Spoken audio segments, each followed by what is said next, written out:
Hallo en baie welkom terug by Remoer, die podcast vir vars vrae in jou moedertaal.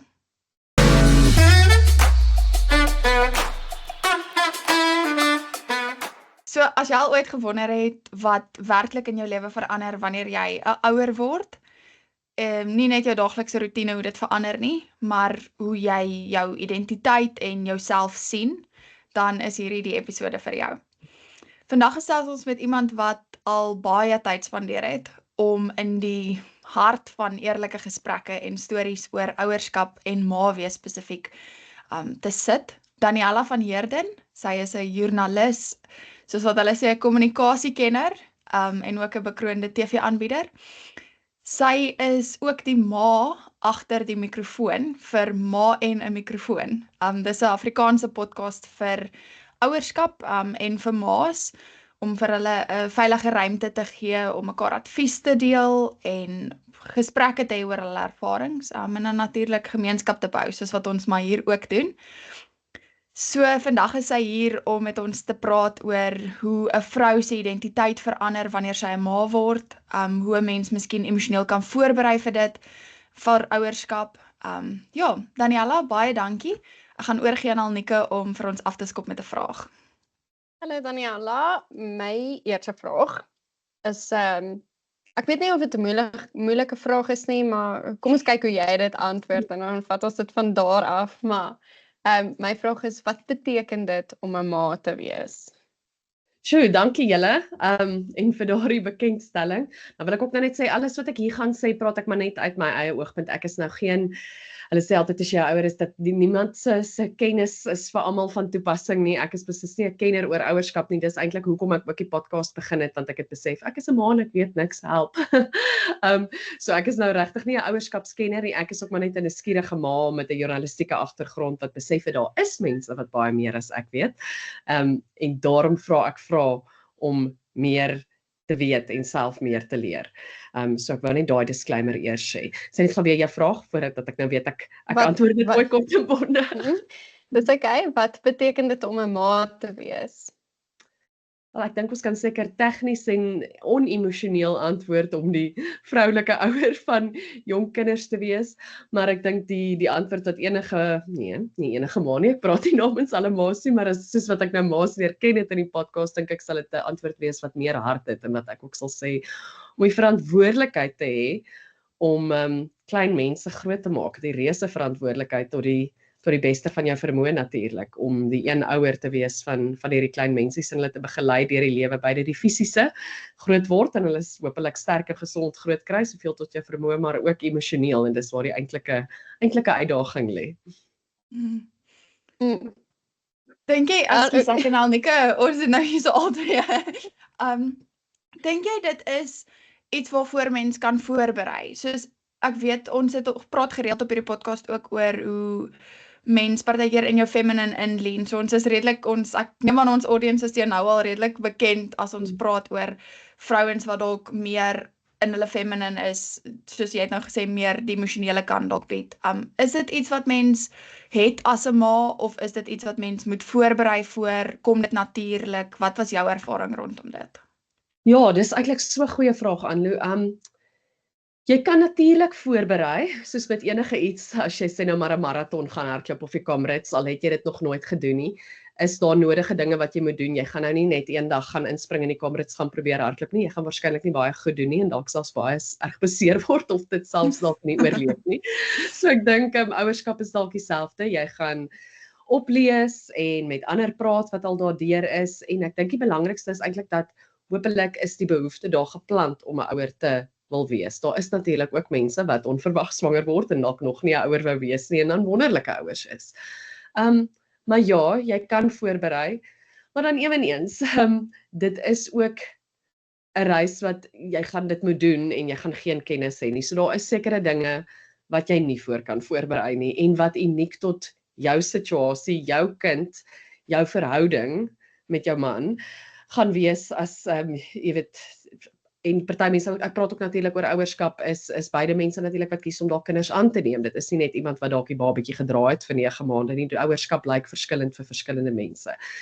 So ja, jy kan voorberei en daar dink ek regtig is die beste om met mense wat jy vertrou en nie net enige Jan Rapp en sy maat te gesels nie, mense wat jy vertrou, gerespekteerde bronne, daar's jy weet die internet is baie hulpvol en nuttig, maar daar's natuurlik ook baie nonsens daar buite. So om jou voorbereiding te doen met jou bronne in gedagte, vriende, mense wat jy vertrou, dalk jou eie ouers, en regtig mense wat hopelik met bietjie gesag en kennis praat, hopelik luister na ons podcast as jy dit dalk dink, maar om ook te weet dat dit oukei is dat jy gaan daai reis binne gaan, eintlik met 'n baie klein persentasie kennis en jy gaan leer soos jy aangaan en dit is oukei, want dit is eintlik ook wonderlik hoe ouerskap tog ook iets is wat vorm soos wat jy aangaan en wat jy 'n ma word in die proses in, al was jy dalk nie die tipiese, wat jy nou so sê as mens nou praat van vroulikheid en ma wees en moeder instink en daai dinge, ek self was nie altyd 'n droom van kinders, ek het nooit gesê dat ek wil nie 'n ma wees nie, dit was net nie so seer op my prioriteitslys nie, is nogal iemand wat dinge op 'n bepaalde fase hanteer soos wat dit kom, soos toe ek journalistiek geswat het, was dit my fokus, toe ek begin werk het, was ek 'n veldverslaggewer en ek het myself 100% daarin gegee en dit baie geniet en selfs toe ek getrou het ek die lewe van 'n jong getroude geniet en nie noodwendig gedink nie en dan vat ek elke fase soos dit kom. So ek is nie 'n gebore ma of wat mense dalk sal sê natuurlike ma, as kind het ek nie altyd babetjies vasgehou nie. Ek dink my man was baie meer gemaklik met selfs klein babetjies as ek. So selfs dan, al is jy nie iemand wat jouself noodwendig gesien het as 'n ma nie en dit kom eers later in jou lewe, is dit ook 'n vaardigheid wat jy is geskape om dit te kan doen en ek dink die grootste ding is dat jy vir daai kind moet lief wees en dan sal baie dinge in plek val daarna. Was dit vir jou moeilik om 'n ma te word? Is dit, Ja. ek weet nie of dit is dit 'n moeilike ding om te doen? Ja, daar is seker ook enkele mense wat gaan sê dit was vir hulle maklik, maar ek dink dit is ook 'n baie belangrike ding wat ek gereeld met 'n ma in 'n mikrofoon probeer deel, dat daar's verskillende mense wat meer sukkel met verskillende dele van ouerskap. Party het 'n wonderlike swangerskap en hulle gloei en selfs klein babetjies hou hulle van, ander sê dis regtig moeilik en uitdagend om swanger te wees. Hulle is naar, dis seer. Geboortes verskil, vir party is dit daai pragtige magical prentjie van 'n natuurlike geboorte, ander het dalk baie pyn, andertjies so, maar vir almal in een of ander stadium gaan dit moeilik wees. Want ek meen dink net daaraan, jy is een oomblik nog jouself en jy is op jouself aangewese en net vir jouself verantwoordelik en 'n volgende dag skielik het jy 'n hele nuwe mens wat 100% op jou en jou man aangewese is om te oorleef en dit is 'n verskriklike groot verantwoordelikheid en daai impak, soos ek sê, party mense tref dit as die babetjie daar is en hulle voel oorweldig en dit manifesteer in dinge dalk soos nageboorte depressie. Ander sukkel dalk weer bietjie later wanneer die emosionele uitdagings groter word of hulle raak dalk opstandige tieners. Maar ja, ouerskap is baie moeilik en dit is letterlik hoekom ek die podcast begin het, sodat ek kan praat met ander kenners wat my bietjie kan help, want dis vrek moeilik. Jy sê, 'n vraag wat my byval is wat het jy maak besluit om kinders hê? Want so Anu wil kinders hê.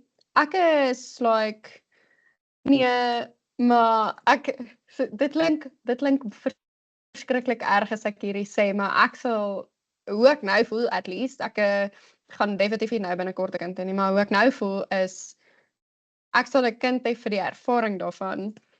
En nie noodwendig omdat ek 'n kind wil hê, om 'n kind te wil hê nie. Dit klink verskriklik en party mense, my ma sê altyd ek het 'n swart hart en dis nie altyd waar nie. Dis net ek in my kop gaan ek sê kinders hê is 'n ander ervaring as wat mense het wat nie kinders het nie. En almal vertel altyd hoe wonderlik dit is om kinders te hê. Ek het geen aanklank met kinders nie. Weet nie hoe met hulle te werk nie. Ek is nogal angstige mens as dit ook kom by kinders en hulle te moet entertain. Dit kan ek nie doen nie, maar ek kan by hulle sit en vir hulle sê om hulle huiswerk te doen of by hulle sit en soms hulle lees, maar dis about for it stop. Ja, so wat het jy maak besluit om kinders te hê? So ek het nou baie gesê, maar Nee, jy beraak sulke belangrike punte aan. Vir my was daar nie so 'n oomblik of ek het nie groot besef daarvan gehad nie. Dit was maar ek dink groei as mens. Ek was ook bietjie ouer. En dis ook moeilik want mense het nou deesdae heelwat ouer kinders. Dit is nie meer dat mense 23 is nie, maar ek was 34 wat nog steeds dink ek bietjie ouer as my vriendinne is. Ja, ek het regtig nie hierdie oomblik van openbaring gehad nie. Ek dink dat ons was al 'n rukkie getroud en mense dan die gesprek, gaan ons die keuse maak om of kinders te hê of ten minste te probeer om kinders te hê of nie. En ek dink tog dit was 'n sameloop van dinge. Ek het bietjie in my loopbaan gevorder, baie dinge gedoen wat ek graag wou doen en wat ek wou bereik, soos ek sê, lanke veldverslaggewer en dit was my 'n wonderlike beroep. Ek het dit verskriklik geniet. Dit was regtig lekker. Maar dan ook en weer eens hier praat ek net vir myself, daar's ander mense wat hulle loopbaan wil bevorder en altyd daarmee volhou, maar ek het ook op 'n punt gevoel waar ek gevoel het ek het baie van die dinge nou al gedoen, baie van die goed word herhalend. Jy weet, jy kan ook net soveel keer hof toe gaan of 'n jaarlikse gebeurte dek of kunstefeeste. En jy begin dan, of ek het na so in my 30's dan begin jy bietjie anders oor jou lewe dink. Ek het in my 20's net gefokus op daardie dekade, maar in jou 30's begin jy dalk bietjie meer toekomsgerig dink waar wil ek oor 20 jaar wees en begin dink aan die prentjie van hoe sal jou lewe lyk op 40 of op 50 of op 60 en sluit dit kinders in. En in daai stadium het ek al hoe meer begin sien dat ja, ek wil tog graag 'n gesin hê. As ek eendag terugkyk op my lewe, wil ek dit graag deel van my lewensstorie hê. En ek het ook glad nie, so sal ek sê, 'n slag met kinders nie. Dit is glad nie dat ek hulle kom besig hou of oulik met kinders was of so nie. Dalk ook eerder ouer kinders. Ek het gehou altyd van met jong mense gesels. Ek het ook 'n jeugboek geskryf, so ek hou van jong mense met hulle praat, maar nooit so seer. Ek was nie warm and fuzzy as dit by babas kom nie. Gelukkig het ek geweet my man is sodat hy ten minste daar meer hands-on sal wees. Maar dan wil ek eers sê dat en dit is nogal iets wat ek promoveer of bevorder ook op die podcast, dat ek is glad nie van die mense wat vir almal sê, jy moet kinders hê, wonderlikste ervaring van jou lewe, jy weet, jy gaan regtig dit misloop as jy dit nie doen nie, en jy moet dit net probeer, jy sal lief wees vir die kind as hulle eers daar is. Dit is regtig ook iets wat ek dink almal moet oor gaan nadink en diep oor gaan nadink, en ek dink dit is 'n groot fout om te maak om maar net 'n kind te hê vir ingeval en omdat jy nou spyt is of al jou vriende het kinders, dit is nie die regte redes nie. En ja, soos wat mense vir jou sê, kinders is wonderlik, want dit is. Jy weet, om 'n dogtertjie te hê wat in die aand by jou in die bed inkruip en 'n sagte swinkie gee en sê mamma ek is lief vir jou is wonderlik, en om te sien hoe hulle groei en hulle persoonlikhede ontwikkel is wonderlik, maar soos met alles, dis net die een kant van die munt. Aan die ander kant is daar groot dele van jou lewe wat veral vir die eerste jare wat baie intens is, moet jy 'n groot deel van jouself en wie jy is en jou behoeftes en jou stokperdjies en so gee jy prys. Selfs al het jy jou voorgenem om dit nie te doen nie, soos wat ek ook het, die realiteit is maar nie, dis 'n klein mensie en hulle eis baie van jou. So dit is moeilik en hulle gooi tantrums en hulle huil en partykeer word hulle siek en daar's die moontlikheid dat jy dalk 'n kind met spesiale behoeftes gaan kry. Mens weet dit nie vooraf nie. So dit is in my geval regtig iets wat ek dink jy moet seker wees jy wil hê voor jy dit doen. Ons mense natuurlik wat onverwags swanger word en dis 'n goeie storie en hulle is gelukkig en is die beste ding wat ooit met hulle kon gebeur het. Maar vir my was dit iets wat oor tyd in my hart gegroei het en ek is baie dankbaar dat dit so uitgewerk het eersins dat ek kon swanger word, dat ek kon kinders hê, en dat dit vir my oorkoepelend en soos ek sê, dis nie maklik nie, maar vir my nog steeds 'n baie positiewe ervaring is, en iets waaroor ek baie dankbaar is, maar hier is nie wat ek sê almal anders moes doen nie, dis net my storie. Daniella, ek gaan nie 'n bietjie in die diepkant gooi nou, maar gaan eers net weer nog 'n storie vertel. So ek weet nie of jy weet wie Jordan Peterson nie. Ja. Okay, so ek en Anloes groot waar ons glo ons is sal OG. Ja. OG Jordan fans. Ja. Ja, hy gee baie wyshede oor kinders grootmaak ook, né? Hy doen. Ja. Maar een stelling wat hy gemaak het wat my dis dalk dit dra dalk by tot ek wat sal besluit om eventually eendag 'n kind te hê of kinders of hy het gesê dat jy eers 'n groot mens is as jy 'n kind het. Nou ek weet nie heeltemal, ek's nog in die fase van in adulting inkom. Anlu is sort of there, sy het nog nie getroud nie. Maar dit is nogal iets waarmee ek worstel, want soos, hoe kan jy vir my sê, dat iemand wat 35 is, argumentsonthouwe, wat op hulle eie bly, paaiement het, hulle eie kar het, medies het, whatever, al die luxuries wat hulle wil hê, betaal, self betaal, nie 'n groot mense is nie, net omdat hy nie kinders het nie, maar ek wil weet wat jy dink van hierdie stelling. Jy het obviously nou 'n paar jaar gelewe sonder kinders, 'n getroude lewe gelewe sonder kinders en toe nou op 'n later stadium kinders kry. Soos, hoe is jou ervaring rondom dit en wat dink jy? Ja, ek het ook al gesien en daai klips wat baie keer geplaas word en dan mense se baie heftige reaksie natuurlik daarop, want ek dink dit is natuurlik iets wat nie lekker is vir iemand wat kinderloos is om te hoor, maar jy is nie eintlik wat is mature, dink ek is die woord wat hy gebruik nie.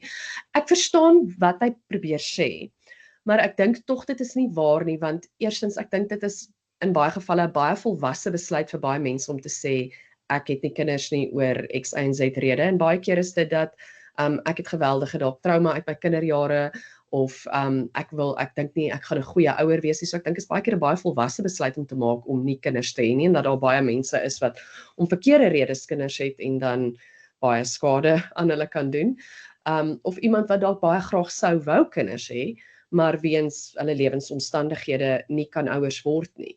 En dan te sê, jy weet, hulle is nie heeltemal volwasse nie, dink ek is bloot nie korrek nie. Ek dink wat ek meer sal sê is daar is 'n sekere mate van selflessness amper of opoffering van die self eerder wat 'n mens net in ouerskap vind. 'n Spesifieke soort daarvan. Daar's natuurlik mense wat nie ouers is nie wat nog steeds baie van hulle lewe opoffer of jy weet sendingwerk gaan doen of net vir ander mense lewe. So dit is ook nie 'n absolute stelling nie. Ek hou nie daarvan om in absolutes te praat nie. Maar ek dink wat dit eerder op neerkom is dat jy lewe baie minder skielik vir jouself wanneer jy 'n ouer is. Meestal genoodsaak, soos ek sê, as jy dit nie doen nie, gaan daai kleintjie dalk nie kan oorleef nie. So jy word nogal in die diepkant ingegooi en jy moet jouself in 'n groot mate prys gee. Daar's natuurlik baie ouers ook wat dalk nie goeie ouers is nie of nie baie ouers wees nie wat dit nie doen nie, en dan lei die kinders daaronder en dan sien ons baie van die sosiaal-maatskaplike probleme wat mense byvoorbeeld het in ons land, juis ouers wat nie daai bereid was om daai opoffering te maak nie. So nee, ek dink in kort dan sal ek sê ek stem nie daarmee saam nie. Ek dink wel goeie ouers en ouers wat doen wat nodig is vir hulle kinders ervaar 'n mate van selfopoffering wat 'n ouer, iemand wat nie 'n ouer is nie ervaar nie, maar ek dink dit is nog steeds 'n baie volwasse ding om die regte redes te besluit om nie kinders te hê nie. Jy praat nou van soos die skade wat 'n mens aan 'n kind kan doen, en iets wat by my altyd opkom is konflik in 'n huishouding. En dit is natuurlik 'n baie groot, ek dink deel van ouerskap is om verantwoordelikheid te vat vir die kind, maar ook om verantwoordelikheid te vat vir die kind se mental well-being, obviously. En ek wonder, hoe het jy konflik in julle huishouding approach? Want dit is so maklik as dit net die twee van 'n mens is, soos dis net jy en jou partner of jou man of wat ook al, om net soos dis julle, as daar konflik is, dan sorteer ons dit nou uit. Maar nou is daar 'n kind betrokke en julle kan dit dalk nie dadelik uitsorteer nie, maar terselfdertyd moet julle mekaar ook nie juis teen nie, want dit kan nie pappa wees wat die hele tyd verkeerd is nie. En dit kan nie mamma wees wat die hele tyd die sagte kant is nie. Dit moet 'n baie goeie balans wees. Hoe op aarde approach mens dit? Ja, dit is baie moeilik. Ek dink die eerste stap is om te praat met jou partner oor half wat is ons strategie, hoe hanteer ons dit? En dan ook, ek dink dit is ook baie ouderdom spesifiek, jy weet, ek het nou 'n 2-jarige en 'n 5-jarige, en die 2-jarige se weergawe van konflik is, sy wil nou daardie nartjie hê, maar sy het nou nog nie haar kos opgeëet nie, so ek gaan dit nie nou vir haar gee nie, en sy gooi 'n full-blown tantrum daaroor. Dis haar konflik. Terwyl die ouer enetjie is nou meer iets soos, sy sien dis om skool toe te gaan nie, sy sê vir my, 'n maatjie was lelik met haar by die skool, nou huil sy hysteries, en ons moet nou, jy weet, deur dit werk om haar by die skool te kry, en ek is seker as hulle laerskool is en hoërskool gaan dit nou weer heeltemal anders lyk. Jy weet, die tipe dinge waaroor haar konflik is nou. Sy vir my kwaad omdat ek sê sy mag nie haar handsakkie skool vat nie, maar dis die skoolreëls. So dit is ook, dis 'n moeilike een. Ek gaan nou binnekort ook juis 'n podcast episode doen oor dissipline, want ek dink 'n buzzword natuurlik nou is gentle parenting en baie gesprekke daaroor, maar is dit nie net permissive parenting nie, en laat jy die kind nou nie net alles doen nie, en daar moet grense wees, maar hoe word die grense toegepas? So, dit is nie 'n maklike ene nie. Ekskuus, ek praat nou weer baie. Maar jy en jou partner moet op dieselfde bladsy wees en ek sal sê eerlik praat dat daar is miskien verskille en dit hanteer en dit bespreek en nie net dinge probeer onder die mat invee nie, om te sê daar is nou iets waaroor ons verskil, ons moet dit hanteer, hoe gaan ons dit hanteer in ons gesin, en dan volgens daai riglyn werk en dan aanpas volgens die kind se ouderdom. Jo, ek het nou 'n vraag gehad, maar nou vir my oomblik. Kan ek jump? Mhm. Ek onthou iets van my ma wat vir my verskriklik bygestaan het. Soos dit is iets wat my altyd as ek aan my ma dink. En ons het op die podcast het ons so ruk terug in seisoen 2 het ons episode gehad Bel jou ma, Call your mother. En dit was gebaseer op Ed Young se kunswerk op daai gebou in die middestad in Johannesburg wat sê Call your mother. En die idee was half soos dat mense daai koneksies moet behou, mense raak so besig. En toe beide Alnike en ek afsonderlik gesprekke met ons ma's gehad en toe na die tyd half gereflekteer daarop. En iets wat vir my altyd bystaan oor my ma is dat as ek stories hoor van wie sy was toe sy jonk was, dan was dit altyd die tipe persoon wat haar skoene het gematch met haar handsak en haar hare was perfect en sy was soos prim en proper tipe persoon. Kan ek net sê dis Anlu nou? Maar nie dat sy nie dit is nie, maar as ek dink aan my ma, dan dink ek aan iemand wat laat aande werk om werk klaar te kry en nie altyd tyd het om dit te wyd nie. Ek het daai woord lanklaas gebruik. Mooi woord. En ek wonder soos vir jou en jou persoonlike ervaring, het jy gevoel dat daar 'n shift is of hoe prioritiseer mens nog steeds jouself en of is dit iets wat jy moet prioritiseer? Want ek het nou die dag met iemand gepraat wat sy se ma en haar kind is nou binnekort uit die huis uit, universiteitsaansoeke gaan uit. En ons het onder andere gepraat oor soos wie is jy as jou kind uit die huis uit gaan? Want mens moet tog dit kan nie net nou ewe skielik nou is ek weer daai persoon 20 jaar later nie. Dit werk mos nie so nie. So hoe approach jy dit? Hoe behou jy wie jy is? En wat jy Ja, dit is eintlik nogal 'n versoek wat ek baie van die luisteraars ook van die podcast kry, is daai om jou nuwe identiteit as ma te vind. En dit is dan 'n identiteit wat voortdurend verander, want ek dink jy is wie jy is half as jong vrou. Miskien verander dit dalk bietjie as jy iemand ontmoet en jy trou. Dit is tog nou anders as jy iemand se eggenoot is.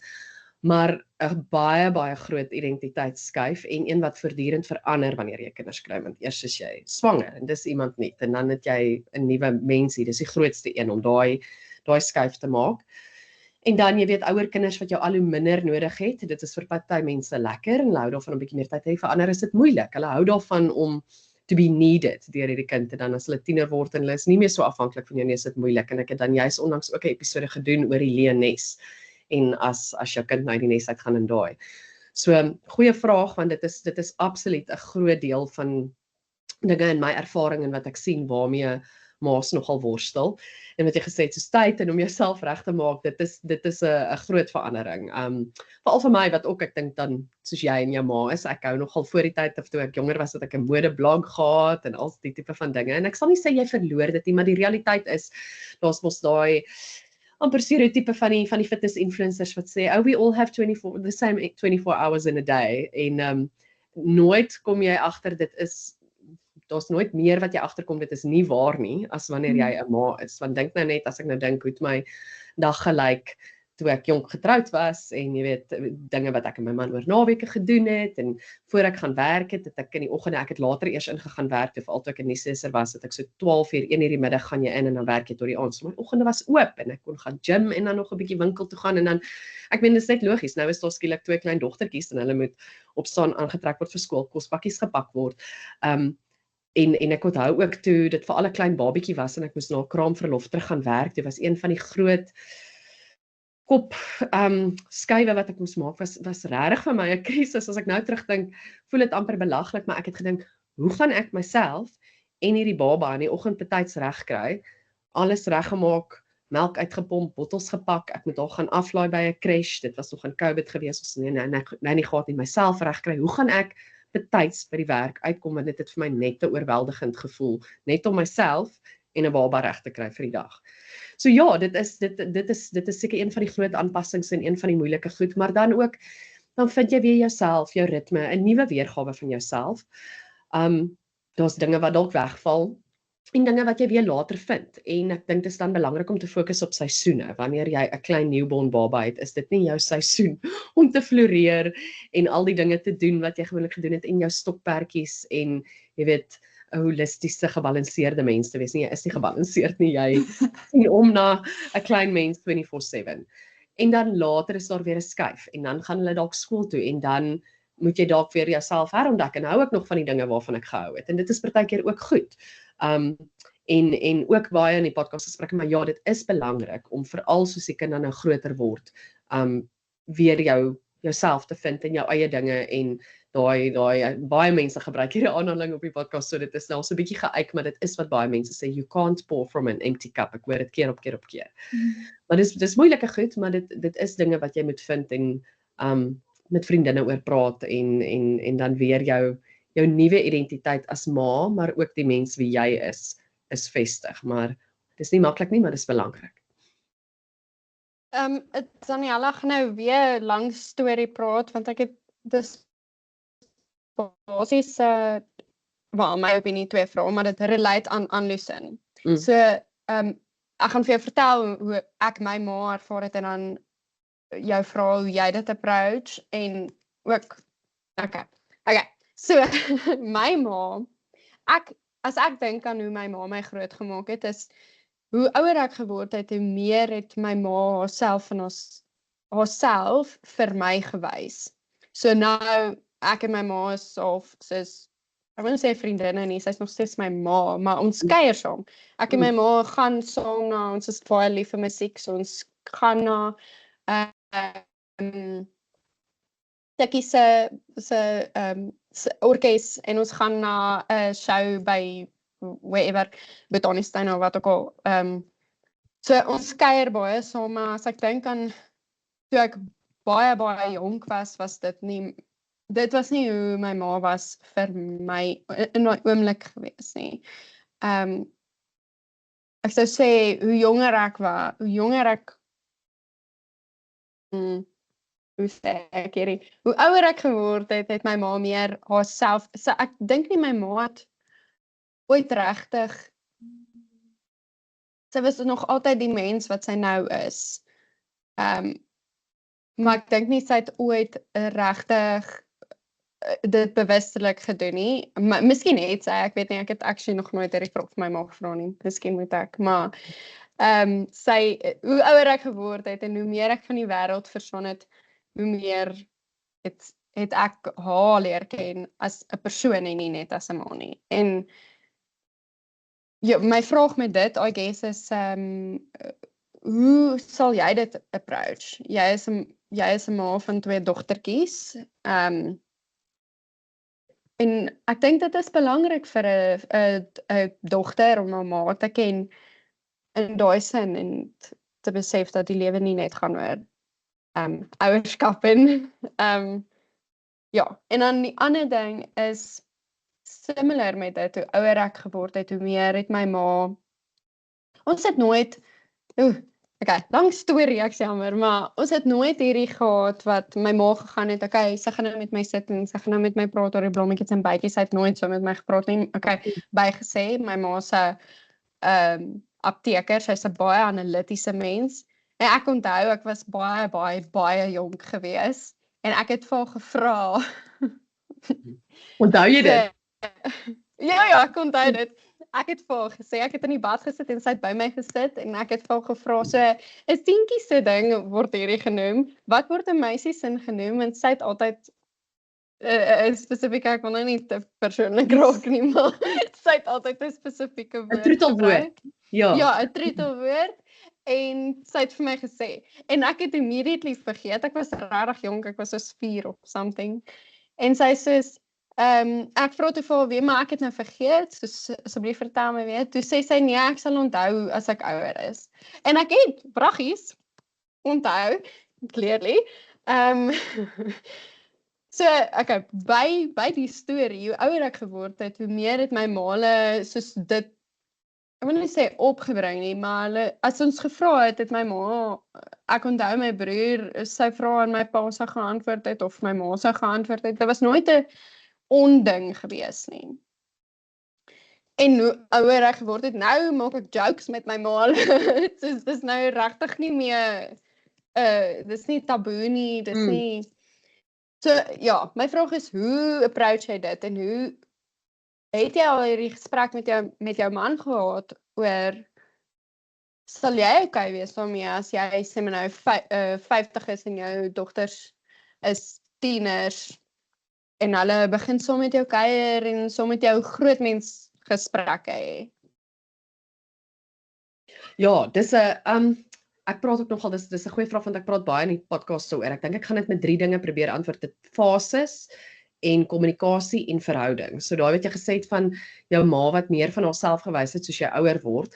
Ek dink eerstens jy is gelukkig want dat sy, jy weet, meer van haar mense vir jou gewys het en daai goeie balans tussen vriendin en ma. Dis partykeer nogal 'n fyn lyn, maar dat jy ook die vriendin kant van haar kon sien. Dis 'n voorreg, want ek sien ook nogal, ek hou nogal gespreksforums van ma stop om te sien wat is half die brandende kwessies of kwelpunte wat mense oor gesels om te weet waaroor om episodes te maak. En baie keer daai verhouding, en ek dink ons ouers geslag of my ouers se geslag is nou weer bietjie ouer as julle ouers, was nie so gefokus op kommunikasie noodwendig nie. Ek dink dit was meer om te provide en hulle kinders groot te maak wat goed was, en ek dink hulle het absoluut goed gedoen met die kennis tot hulle beskikking, terwyl nou is fokus baie keer op kommunikasie, miskien weer bietjie te veel.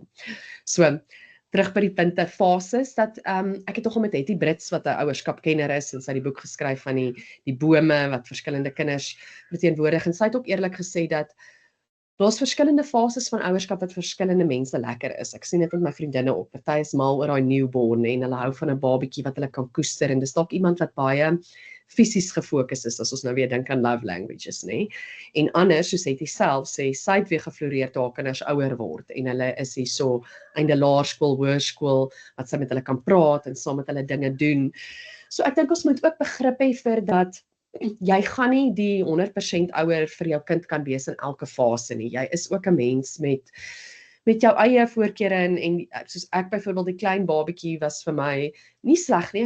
Ek het nie nageboorte depressie of so iets gehad nie, maar die dae het vir my lank gevoel, jy weet, soos met 'n babatjie, dat as hulle sleg slaap en so, dit was vir my nogal moeilik. Dit het vir my makliker geword, en ek geniet nou byvoorbeeld my 5-jarige en my 2-jarige baie. Hulle kan praat, ek kan vir my sê as iets seer is.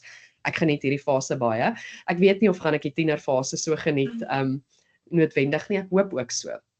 Maar ons moet ook begrip hê vir onsself as ouers en vir ons eie ouers dat hulle beter gevaar het of dit meer natuurlik gekom het om ouers te wees vir 'n sekere ouderdomskind, en dat geen ouer is perfek nie, en dalk iemand wat nou hier luister, miskien het jou ouer weer gesukkel toe jy tiener was en glad nie met jou gepraat oor kerels of seksualiteit of enige so iets nie, en dit is dalk 'n leemte in jou lewe, maar jou ouer is ook net 'n mens en hulle dalk nie daai vaardigheid gehad nie, of dit is nie hulle persoonlikheid nie. Hulle is dalk iemand wat eerder jou gaan vashou as met jou praat oor iets. So soos wat ek ouer word, het ek begrip vir dit, dat daar verskillende fases van ouerskap is, en mense sterker en seker as in ander. Maar tweedens, dis wat baie ook sê, is verhouding is regtig belangrik met 'n kind. Jy gaan foute maak, jy gaan dissiplinefoute maak, jou kind gaan dalk eendag issues sê oor goed wat jy gedoen het, maar die verhouding tussen julle is belangrik, en ek dink dit is wat jy dan sê ook jou ma opgefokus het en reg gedoen het. Jy moet jou kind ken, jy moet met hulle praat en nie vooropgestelde idees hê oor wie hulle moet wees, en jy was nou as pa hierdie top rugby speler en daarom moet jou seun 'n rugby speler wees nie. Dit is ook iets wat Hetty gesê het. As jou kind dan into skaak is of video games, soos gee om oor hulle, stel belang in hulle, al weet jy niks daarvan af nie, gaan vind uit. Ek dink dit skep vir 'n kind 'n baie veilige ruimte, en dit skep verhouding tussen 'n ouer en 'n kind. Amper soos jou vriende, jy weet, jy wil hulle tog nie hê soos wat jy is nie. Jy geniet daai vriendin omdat sy snaaks is, en jy geniet daai een omdat sy intellektueel is, en ek dink mens met jou kind so beskou. Ook 'n ander mooi voorbeeld wat ek gelees het is ook dat jy is nie, jy's 'n skaapwagter vir die kind. Jy's nie 'n skaap wat die skaap gemaak het en gekloon het en jy het nou presies 'n skaapie gekry wat jy wil hê nie. Die skapie is vir jou gegee, en jy het hom of haar gekry, reeds soos wat hy of sy geskape is, en jy is net die skaapwagter wat kan lei. Maar jy kan nie bepaal hoe die skapie gevorm is nie. So dis eintlik so lekker reis as jy dit dan as 'n verhouding beskou om uit te vind, wie is hierdie kind? Is hulle passievol, is hulle sensitief? Hou hulle van sport, hou hulle van kultuur, en om dan te werk met wie daai kind is en dan die verhouding te skep. En binne dit kommunikasie, soos ek sê, ek het juist 'n episode gedoen en die titel van die episode is hoe om met jou kind oor seks te praat, met 'n wonderlike kindersielkundige van Pretoria, Marita Rademeier, wat sê ons het bloot nie, en dit is net 'n realiteit in vandag se tyd, die luukse om nie met jou kind hieroor te praat nie. Dit is nie die wêreld van 30 of 40 jaar gelede nie. Haar navorsing wys kinders gaan in die laerskool en alle waarskynlikheid gaan die meerderheid van kinders al aan pornografie blootgestel word. Al het hulle nie 'n foon nie, al is jy 'n ouer wat sê jy kry eers in die hoërskool 'n selfoon. Gaan hulle eers op die speelgrond gaan hulle sien kinders staan gehuddel om 'n foon. Hulle gaan nader kom en hulle gaan dit sien. So as jy nie daai gesprekke gehad het nie, is jy nie die voorkeurbron van met wie hulle gaan gesels nie. So kommunikasie is belangrik. Jy moet met jou kind praat en hulle moet weet jy is hulle nommer 1 persoon om mee te gaan praat en dat hulle altyd by jou oop en eerlike antwoorde kan kry. Sjoe, ek dink daai is 'n baie omvattende 3 punte. Ek dink definitief dit is baie moeilike gesprek wat mense in die eerste plek moet hê. En miskien is dit ook iets wat bydra tot waaroor ons voorheen gepraat het, dat dit bydra tot half daai maturing ook, want jy moet verantwoordelikheid vat vir daai kind se moontlike interaksies met ander mense ook. Ek kan ook net daarby sê, ekskuus, ek het nog gehad, ek en my man al gepraat en ons het beslis en ons huis kommunikeer ons en dit maak dit baie makliker as jy met 'n jong kind al begin praat. Jy gaan nou nie met 'n 3-jarige die volledige biologiese gesprek hê, maar jy gaan begin praat oor, soos Marita ook sê, jy gaan met hulle praat oor lyfies. Wat is jou lyfie? Benoem, later gaan jy praat oor privaatheid. Iets is nie verkeerd nie, privaatdele is nie verkeerd nie, dis net privaat. Wat beteken privaat? Vreemdelinge mag dit nie sien nie. As iemand jou sê, later as hulle vra, dan antwoord jy die vraag wat hulle vra. So dan is dit baie makliker as jy reeds op 3 begin praat het oor lyfies, om dan 'n paar jaar later die seksgesprek te hê, as wat jy nou skielik wakker skrik wanneer jy agterkom jou kind het nou iets gesien, om dan te probeer inhaal. So dit is nogal dink ek 'n voordeel met gesprekke soos wat ons op die podcast ook het. Begin vroeg. As jy self ongemaklik is, jou ouer het dalk nooit met jou gepraat nie, jy het nie geleer hoe om te kommunikeer nie. 'n 2-jarige en 'n 3-jarige is baie ontvanklike gehoor. So is baie makliker om met hulle te praat net oor 'n lyfie en dan teen die tyd wat hulle 13 is en in die hoërskool is, gaan dit baie natuurlik kom. En dit vat ook die bietjie van, soos ek dink as mens eers later half die gesprek wil introduce, dan is dit ook dit raak 'n meer awkward age. Soos ek dink jy's reg deur te sê die 3 of 4-jariges is 'n baie ontvanklike crowd. Hulle is nuuskierig en hulle dink dit is interessant, ja. En hulle weet nie regtig wat skaamte is nie. Soos hulle is net soos oop oor meeste staf omdat hulle so kreatief of omdat hulle so nuuskierig is. So ek dink dis 'n baie beter idee om, soos jy sê, vroeër al te begin. Ek wil graag hê die gesprek 'n bietjie terugpivot en jy het vroeër gepraat oor om met jou vriende ook, soos as 'n ma, om met jou vriende te gesels. Was dit vir jou moeilik om jou vriendskappe aan die gang te hou? Want ek dink mens juggle baie en ek dink ook baie keer al jou vriende het nie terselfdertyd kinders nie. En ek is seker jy wil vriende rondom jou hê wat natuurlik nie almal moet op dieselfde tyd kinders hê en deur dieselfde fase gaan nie, want ek meen ek en Alnika is dalk op verskillende fases in ons lewe of ons gaan in die toekoms nog op verskillende fases wees, ek is seker. Maar is dit iets wat vir jou moeilik is? Hoekom is dit vir jou belangrik om dit aan te hou en dit aan die brand te hou? Ja, dis ook nogal 'n moeilike kwessie. Ek was seker in 'n sin gelukkig dat baie van my vriende, dalk die meerderheid, nie almal nie, maar die meerderheid het voor my kinders gehad. So 2 dinge het gebeur. Eerstens het ek besef dat toe hulle net ma's geword het, was ek regtig nie ondersteunend genoeg nie. Jy weet, net omdat jy nie weet nie. Dis ook dit kom maar net uit 'n plek van onkunde. Dit is nie en ek dink hulle het ook so gevoel oor hulle vriende wat voor hulle kinders gehad het, maar jy is so half soos, gaan ons mekaar kry en jy besef nie die eise van 'n babatjie en hoe moeilik dit dalk is vir 'n vriendin om met 'n klein baba wat siek is en sukkel dalk om te borsvoed om by jou partytjie te wees nie. Ek dink net soos kon sy nie nou maar net 'n plan gemaak het om te kom nie, maar as jy in daai skoene staan, dan besef jy dat dit regtig moeilik is. So 'n voordeel dat baie van my vriendinne kon my help en was reeds daar. Maar dit is moeilik, weer eens, want jou tyd is minder. So weer eens, daar's 'n fase wat jy baie minder jou vriendinne sien. Wat jy dikwels geïsoleer voel en jy het 'n verskriklike behoefte om mense te sien, maar dis ook moeilik, want jy het hierdie mense en ander mense se lewe gaan aan. Daar's ook nogal partykeer daai gevoel as jy 'n klein babietjie het, soos dit of die wêreld net aangaan en jy is nou hierso in 'n nuwe omgewing en hoekom gaan almal anders net aan, asof die wêreld nie verander het nie, want dit het. So daar's beslis skuwe, dinge gaan nie net aan soos dit aangaan nie. Daar is partykeer selfs vriendskappe wat verlore gaan. En ek dink dit is ook 'n geregverdigde gevoel baie keer van die vriendinne wat nie kinders het nie, dat maar ons vriendinne met kinders se lewens draai nou net op die kinders en dis alwaaroor hulle praat en hulle stel nie meer belang in ons dinge nie. En ek dink dalk is as mens regtig goeie vriende is ook kommunikasie daaroor ook belangrik, dat mens moet dalk 'n tyd gee vir daai nuwe ma om aan te pas.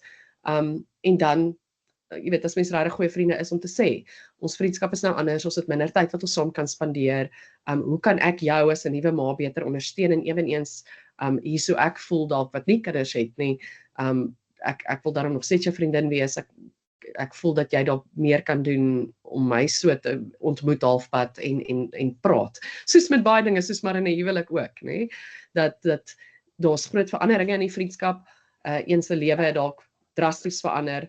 Jy kan nie verwag dinge gaan net aangaan soos dit het nie, en om 'n nuwe tipe van vriendskap te vind en te vorm, moet mens daaroor praat.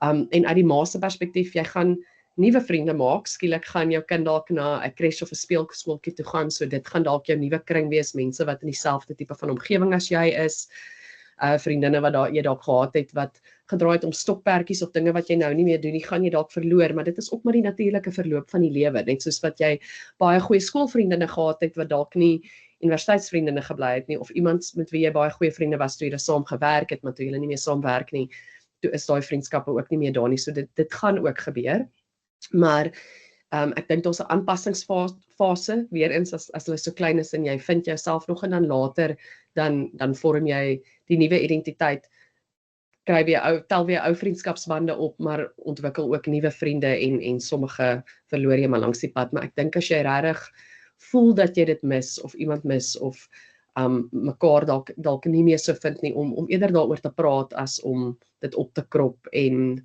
'n kosbare vriendskap dalk te verloor.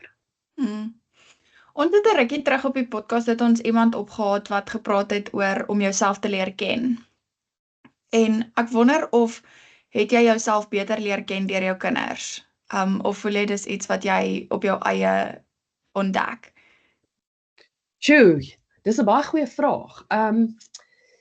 Ek dink jy moet baie introspeksie doen as 'n ouer, so ek dink tog so, want jy moet gaan dink, hoe hanteer ek konflik, hoe praat ek oor hierdie kwessie, jy en jou man dikwels saam, want daar's ook nou, jy weet, skielik moet julle tyd anders bestee word, julle wil nog tyd by mekaar uitkry, so jy vra baie vrae, en jy moet baie dink oor jouself, en hoe jy emosies hanteer, en hoe jy konflik hanteer, soos jy gesê het, so ja, ek dink tog, omdat jy net so baie skielik moet leef na hierdie mense toe, maar om hulle groot te maak, moet jy baie waardes en lewens, jy weet, jou eie morele kompas bevraagteken en al daai dinge, want jy moet nou dink, hoe gaan ek hierdie kind suksesvol groot kry en 'n bydraende faktor tot die samelewing wees, moet jy nogal diep vra oor jouself, wat jy glo, wat jy nie glo nie, wat jy beskou as reg of verkeerd, so ja, ek dink deur daai proses leer ken jy wie jy is, waarvoor jy staan, wat jy bereid is om te aanvaar of nie te aanvaar nie, wat jy bereid is om prys te gee,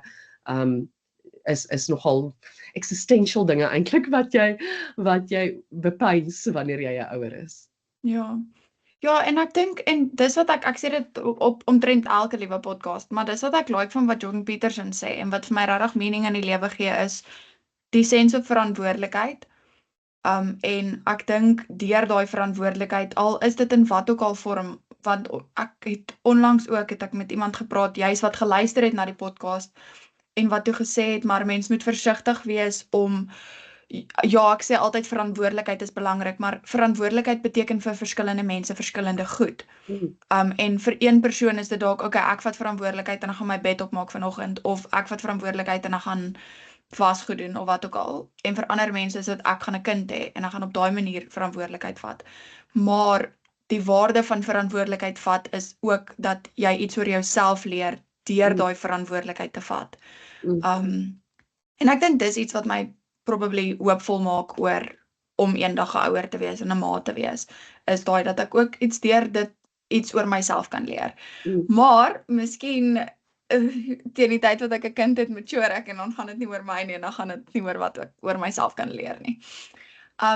So ons vorige gas los altyd vir die volgende gas 'n vraag en ek wil graag hoor, soos, is daar 'n area in jou lewe waar jy al agtergekom het dat jy soms teenkante kry, maar ten spyte daarvan jou vryheid van spraak uitleef en gebruik.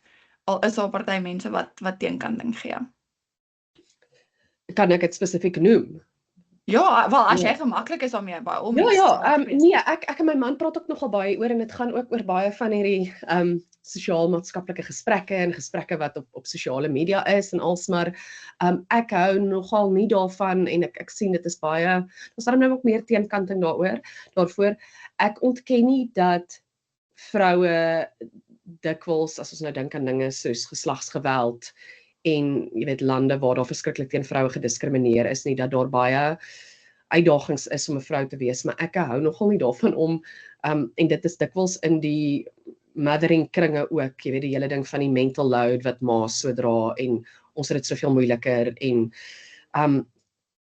weer eens, ek kan net uit my eie perspektief praat, want miskien is daar vroue wat regtig sukkel en totaal onbetrokke mans en partners het en hulle moet net alles self doen en hulle het hierdie lamsakkige mans, maar in my ervaring is ek hou nie daarvan om as 'n slagoffer gelabel te word nie. So iets in my skop nogal teen dit as mense sê, omdat ek 'n vrou is, verdien ek nou soveel minder geld, of omdat ek 'n vrou is, praat mans oor my, of word mans maak my die hele tyd die slagoffer, of jy weet, ek kan nie gaan gym nie, want mans is hierdie predators, en ek dink in my geval is dit regtig nogal 'n kopskuif. Ek sien myself nie so nie en daarom ervaar ek dit nie so nie. So ek weet ek dra sekere aspekte van my ouerskap, lysies en dinge beplan doen ek meer as my man, maar as ek dan mooi oplet en fokus, dan sien ek hoeveel my man ook doen, wat anders is as wat ek doen. So ek weier om myself as vrou daardie slagoffer te maak van, ek is nou die alleen ouer, daar's sekere goed wat ek swaarder aandra, maar daar's ander goed wat hy swaarder aandra. En selfs toe ek in 'n kantoor opset gewerk het ek wonderlike manlike bestuurders gehad, die meeste van hulle, en ek het regtig, ek kan die kere wat daar teen my gediskrimineer is, omdat ek 'n vrou is, eintlik amper nie eers noem nie. Mans het nie net oor my gepraat die hele tyd nie, I did not feel undermined, as ek gaan gym en in manlike spasies beweeg, en dit is dalk ook 'n voorreg om in 'n land met vryheid te bly, maar ek voel nie dat ek hierdie vroulike slagoffer is van wat mense dikwels wil hê ons gemaak moet word nie. Ek aanvaar dit nie en ek sien dit nie so nie, en daarom is my lewensbeskouing nie so nie. Baie interessant dat jy dit sê.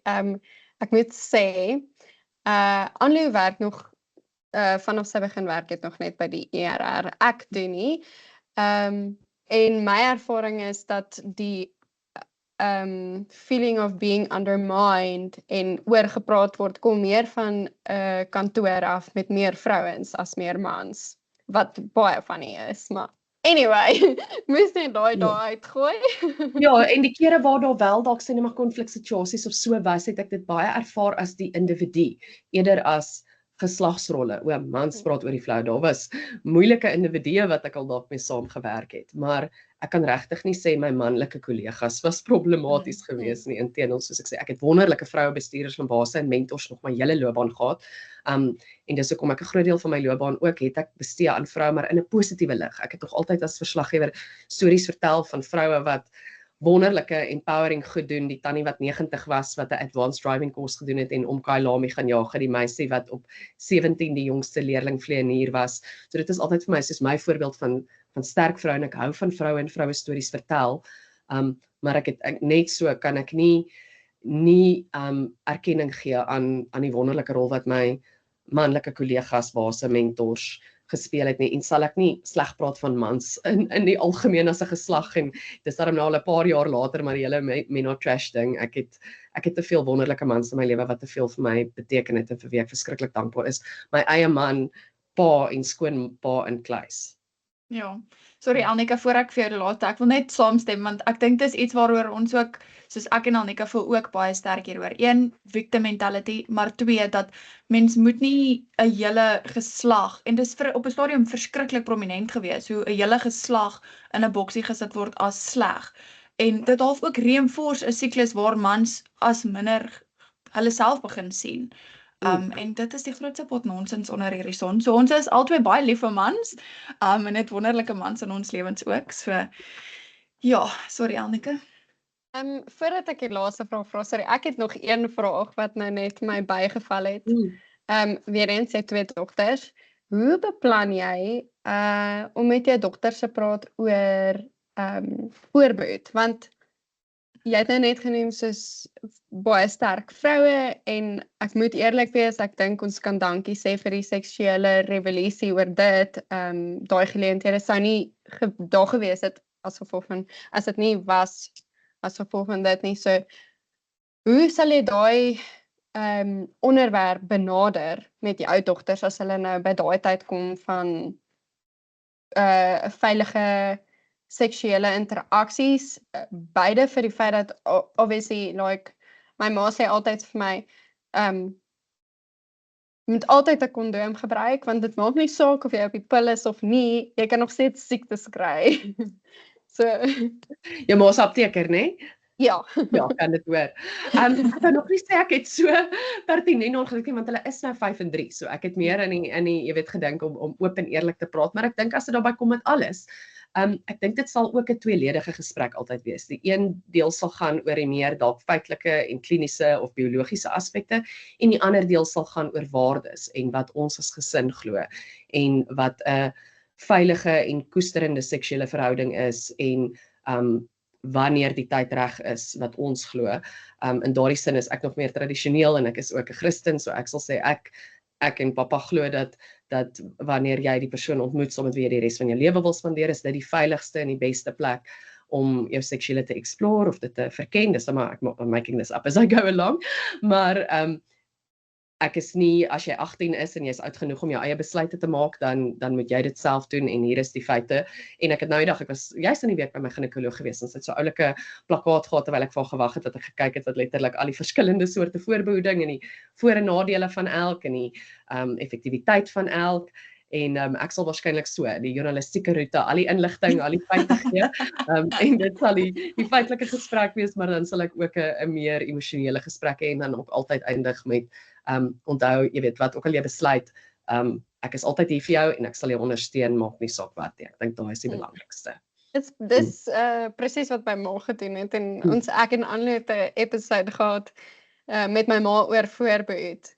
En sy het ook toe, soos ek al die feite vir ons gegee, en soos as jy 'n PCOS het, as jy endometriose het, hoe voorbehoed, as ek nou reg onthou, hoe voorbehoed 'n invloed het op dit, en wat is 'n beter opsie dan as jy nou 'n PCOS het of endometriose, want dit is iets wat my nogal, ek het PCOS, so ek is baie bewus daarvan, en voorbehoed het 'n baie groot invloed daarop, want dit werk op jou hormone, ja, baie interessant gewees. En kinders is mag, en ek meen, as jy dit verstaan, dit is tog eintlik, alles is eintlik interessant, soos ek sê, ek is nou glad nie 'n mediese, maar toe ek nou daar sit en ek kyk na al die verskillende, dis ook lekker om te leer en dinge te kan verstaan, selfs al is dit nie op toepassing van jou nie. So dis daarom waar die journalistiek my nogal baie gehelp het, dat ek hou van feite, ek hou van inligting, en ek hou daarvan om dit weer te gee. Definitief. Daniella, waar kan mense nog van jou hoor, of meer van jou uitvind, of ja. Ek dink die maklikste sal seker maar wees om, ons het nou baie oor ouerskap gepraat, so die podcast is 'n ma en 'n mikrofoon. Dis op YouTube, dis op Spotify, op Apple Podcasts, en ons ook sosiale media vir dit alles, ons Facebook, Instagram, TikTok. waar ek nou kort klips van die episodes plaas. En die e-pos daar is iemand dalk storie-idees of moontlike gaste wil voorstel. Dis altyd vir my lekker want ek kry wonderlike storievoorstelle van die luisteraars en mense wat kenners en gaste voorstel. Dis mamikrofoon@gmail.com, alles aan mekaar. En dan is ek self in my persoonlike hoedanigheid ook, maar net as Daniella van Heerden op Instagram en Facebook. En ja, ek hou van met mense gesels en gesprekke soos hierdie is my baie lekker en om julle stemme ook te hoor en bietjie van 'n jonger geslag. In my kop voel ek nog steeds asof ek in my 20's, die realiteit is ek word oor 'n maand 40, al voel dit nie so nie. So dis ook lekker om met julle, ek dink jy weet as ek dink nogal as ek in my 20's was, toe was podcast nog nie regtig 'n ding nie, maar ek dink ek sou dit opgeniet het. So wel gedaan vir julle wat dit doen en hierdie tipe van gesprekke voer en dis wonderlik dat mense nie noodwendig meer net tradisionele media nodig het om dit te kan doen nie, maar ek weet ook dis harde werk en om die inisiatief te neem en met mense te gesels. So wel dan vir julle en dankie dat julle my gevra het. Dankie Daniella, dit was baie lekker om jou op te hê. Ja, as jy like wat jy hoor, subscribe en maak 'n muur. Bye.